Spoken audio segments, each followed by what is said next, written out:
वहीं मुख्य सचेतक केवल सिंह पठानिया ने बजट को लेकर कहा कि प्रधानमंत्री नरेंद्र मोदी ने जो अपने तीसरे कार्यकाल का पहला बजट पेश किया है उसमें प्रदेशवासियों की अनदेखी की गई है।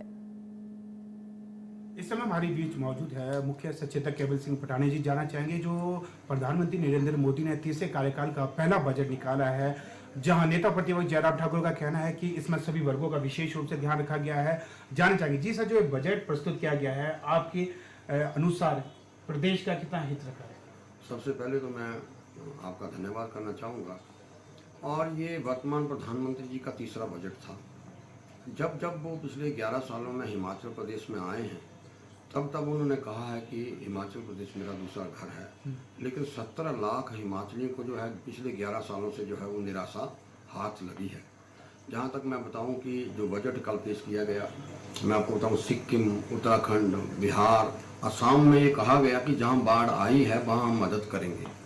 पीछे 1 साल पहले यहाँ आप जानते कितनी बड़ी आपदा आई, देश की सबसे बड़ी आपदा आई और 4500 करोड़ रुपए का नुकसान हुआ। उसका कहीं भी वर्तमान प्रधानमंत्री ने जो केंद्र का बजट पेश किया उसमें 1 रुपये का भी कहीं बात जो है वो हिमाचल वासियों के लिए नहीं कही गई। दूसरा मैं कहूँगा कि यहाँ स्पेशल कैटेगरी स्टेट हमारी पिछले 1.5 साल से जो है हिमाचल प्रदेश में कांग्रेस पार्टी की सरकार हिमाचल प्रदेश की जनता के विधायक माननीय मुख्यमंत्री महोदय ठाकुर सुखविंदर सिंह सुक्खू के नेतृत्व में चल रही है कि उसमें जहाँ जब भी प्रधानमंत्री से, गृह मंत्री से हम राष्ट्रीय आपदा के मामले को लेकर मिले हैं, चाहे वो किसानों की बात हो, बागवानों की बात हो, बेरोजगारी की बात हो, कुल मिलाकर मैं कहता हूँ हिमाचली को ये नहीं, हमारी जो मैं कहूँगा पिछले 11 सालों से मेरे कांगड़ा चंबा में सांसद भारतीय जनता पार्टी का है।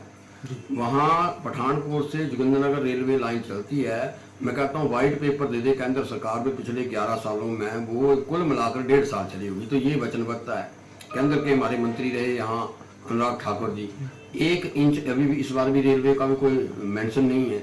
और दूसरी मैं आपको बात कहूँ, जो जब कांग्रेस की सरकारें देश के अंदर रही हैं और मैं कहूँ स्वर्गीय श्री अटल बिहारी वाजपेयी भी जब देश के प्रधानमंत्री थे तब वो जब भी वो मनाली आते थे, हिमाचल आते थे, हिमाचल की हमेशा जो है हमारा पहाड़ी जोग्राफिकली हमारी स्टेट जो है बड़ी, मैं कहता हूँ उत्तराखंड की तरह यहाँ भी बड़ा हमारा टोपोग्राफी जो है बड़ी भिन्न है।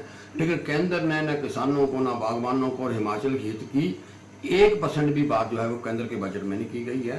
हम तो ये चाहते हैं और देश के हमारे सम्माननीय जो भारतीय जनता पार्टी के राष्ट्रीय अध्यक्ष हैं, ये नहीं भूलना चाहिए, सरकारें आती हैं, सरकारें जाती हैं। मैं उदाहरण देना चाहूँगा आपको, पंडित सुखराम जी देश के कांग्रेस के यहाँ से दूरसंचार क्रांति के वो मिनिस्टर रहे। आज देश के अंदर आज वो यहाँ हमारे बीच में नहीं है, लेकिन जब वो काम करके जाएंगे तो लोग उनको याद रखेंगे। वीरभद्र सिंह जी ने लगातार नेतृत्व किया।